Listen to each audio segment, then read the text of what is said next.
Homelander versus Thanos, two of the most ruthless and bloodthirsty villains out there. So it makes sense that you would compare them to each other. But I saw this picture and just thought, what are we doing here? Really, is this fight even close? Let's get into it.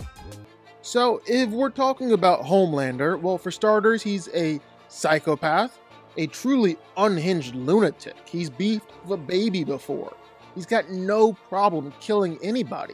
He's got a weird thing for milk, which is just weird. But the real question is just exactly how strong is this guy?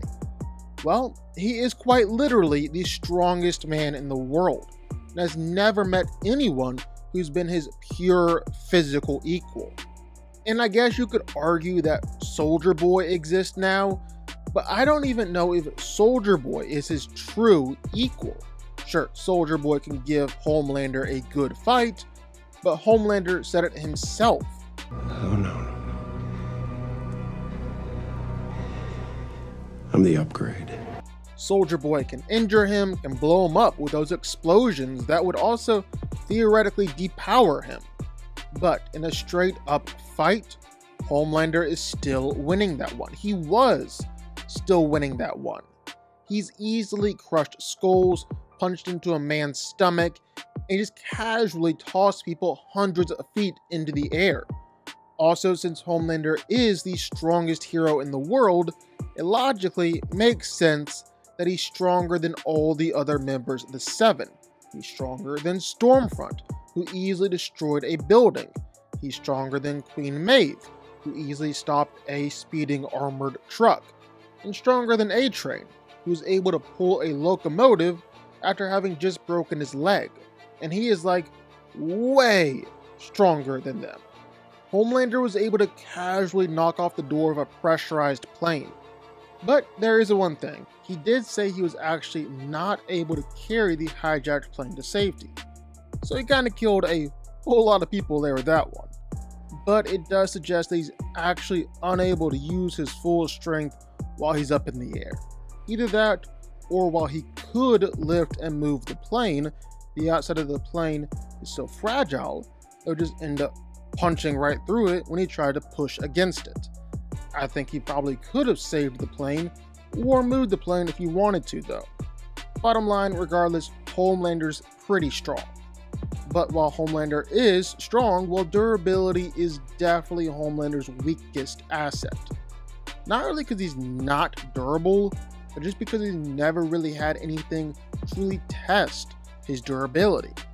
He's bulletproof, was unscathed by a bus and rebel crashing down on top of him, but the guy is obviously intended to be invincible. It was said that if Homelander ever turned against America, or turned against Vought, they'd have no way to take him down. It's also said that there isn't a weapon on Earth that they haven't thrown at him. They've all failed. Obviously, this is including nukes. So just from those statements, Homelander is incredible. But here's the thing, it is totally possible that Homelander actually isn't as durable as he makes himself out to be, or as everyone else makes him out to be.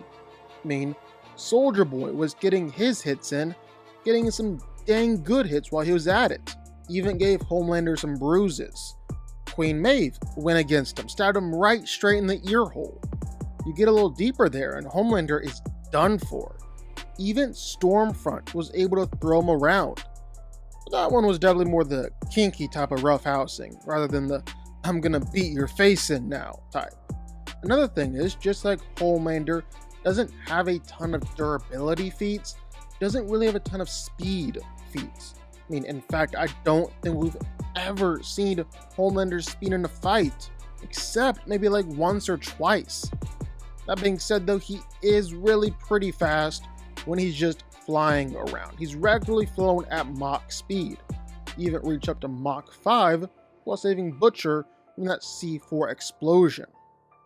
Instead, while Homelander does have all these incredible powers, and sometimes he'll have to use them in a fight, more often than not, Homelander is just completely spamming his heat vision all over the place. And for the most part, well, it really is effective. He can easily slice through flesh and bone, just kill people with one glance, and he can also use it against other supers and send them flying backwards. All in all, well, Homelander is pretty powerful. Easily the most powerful super we've seen with the boys so far. Thanos, the Mad Titan, the biggest threat to the universe, the Purple People Purger, terror to Earth, and the Avengers and the Guardians and all your favorite heroes. Born on the planet Titan, Thanos saw its days were numbered due to overpopulation. So Thanos came up with a solution: genocide. Completely random and fair to everyone, but half the planet wiped out. People called him mad, but Thanos was like, oh wow, this really worked. Let's apply it to the whole universe. So he went out searching for the Infinity Stones to wipe out half the universe with just a snap. And for starters, Thanos is really strong. Like, really strong. I mean, basically no one can beat him in a one-on-one fight. A lot of them have tried, some of them have gotten some good hits in, but they've all fallen. Each and every last one of them. Except if you've got chaos magic, I guess, or cosmic powers, or just of a JJ. Those seem to be his kryptonite for some reason. But seriously, Thanos went through a whole freaking gauntlet of heroes. Beat each and every last one of them. He trashed Hulk. Just absolutely destroyed the big green guy. And Hulk is the same guy who can one-shot Leviathans. He can even knock around Surtur when he was the size of a mountain. Thanos beat that guy easy. He beat Iron Man when right before that Tony got hit with a freaking meteor from outer space and didn't go down. He overpowered Thor and did it again and again and again. I mean, props to Thor for getting back up each time, but he was getting beat by Thanos each time. And Thor? Well, he restarted the Forge and moved around the rings into the Valir, something that required hundreds of thousands of tons of force and power. Then he fought Captain Marvel, and he overpowered her too, sent her flying. The same girl who could do this. Then when he was wearing the Infinity Gauntlet, and I mean, you saw what that thing did to Hulk, right? Well, he was able to hold her back again with just one arm. He tore through Captain America's shield, crushed the Tesseract in the palm of his hand, ripped through vibranium, and plucked the Mind Stone straight from Vision's forehead. Thanos is ridiculously strong. Seriously, you don't want to cross this guy. You just don't. You're gonna get destroyed. And honestly, with everything Thanos has been through, he's almost like more than just tough. He's tougher than tough. He was able to take fire and take explosions, attacks from Iron Man and his repulsor blast, energy blast, and the whole like. Even lightning from Mjolnir and lightning from Stormbreaker. And that stuff can kill Leviathans. It can blow right through Outriders. Do all sorts of damage. Yet, couldn't really damage Thanos. Then he took Scarlet Witch's chaos magic. The same thing that atomized Ultron bots and ripped through vibranium or tear out Ultron's heart. She couldn't really tear through Thanos in quite the same way. And then there's just using the Infinity Gauntlet and performing those snaps. I mean, the gauntlet itself is channeling enough energy where it'd be able to light up a whole continent. Thanos was still able to put this thing on and then go on and continue fighting against Captain Marvel. So it's pretty crazy just to be able to put it on. But it also requires an immense amount of strength to actually snap it. Hulk was the only one who's going to be strong enough to do it. Thor couldn't do it. Captain Marvel couldn't do it. Iron Man literally died when he did it. Hulk was the only one. And Thanos? Well, he did it twice. He was sending out energy surges of cosmic proportions, the kind no one had ever seen before. And while it did manage to injure Thanos, he still snapped twice. He was able to walk right through the Hulk, right through Thor, took attacks from Captain America, from Captain Marvel, from all the Avengers, from all the Guardians, from all of them. Thanos is easily the toughest fighter in the MCU. He's dang near impossible for any hero to put down. Now, who wins here? Well, let's break it down. I think for starters, you have to clarify that we're just talking about endgame Thanos here. No gauntlet or stones or anything. That would obviously be unfair. Just a massive stomp for Thanos. Not saying this fight isn't a stomp too, just it's a little closer if it's endgame Thanos. Now, Homelander is obviously intended to be a Superman archetype in The Boys, but for being a Superman copycat, well, he's really not that strong and powerful, at least compared to other heroes with some actual weight behind them. Like Homelander's best strength feats would be stuff that Thor or Hulk or even Iron Man are able to do on a regular basis. Then if you compare those heroes at their strongest, punching Surtur, moving Nidavellir, things like that, well, Homelander can't even remotely compare. Again, my guy is on Iron Man's level at best. And you saw what happened to all three of these heroes when Thanos got his hands on them. It wasn't pretty. Thanos completely and utterly dominated in those fights.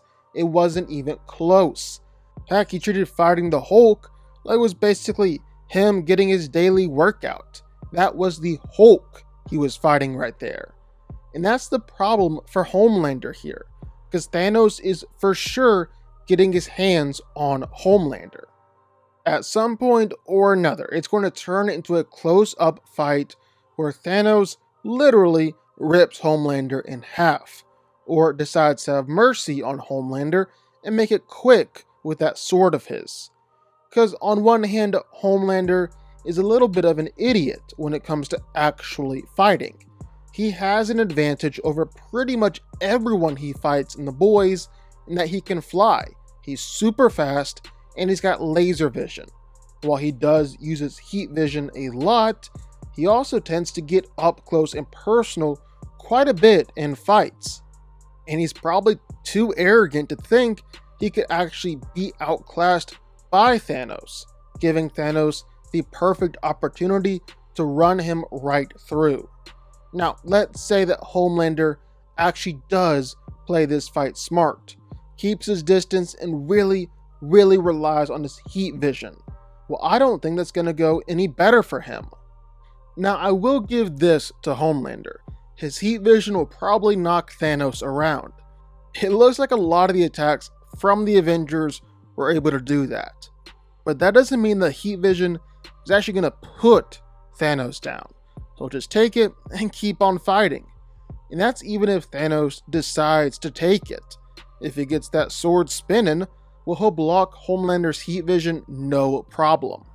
Then as Homelander is flying up and around, well, Thanos is basically Tom Brady out there on the battlefield. He was surprisingly good at throwing his sword and hitting whatever he wanted to hit. So there's really not a doubt in my mind he'll be able to peg Homelander out of the sky. End of the day, this fight just isn't even remotely close. Homelander might be able to give Thanos a fight like Iron Man did. They're roughly on the same level. But we saw what all of that did to Thanos. Just one drop of blood.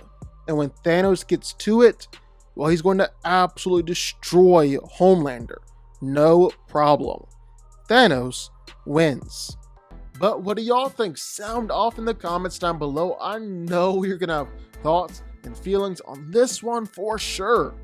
If you stuck around this long and made it to the end of the video, that's amazing. Thank you so much for watching and for supporting us. And if you want to go subscribe, well, go subscribe. You're going to see more videos like this one every single week. I'll see y'all then. I'll see y'all next time.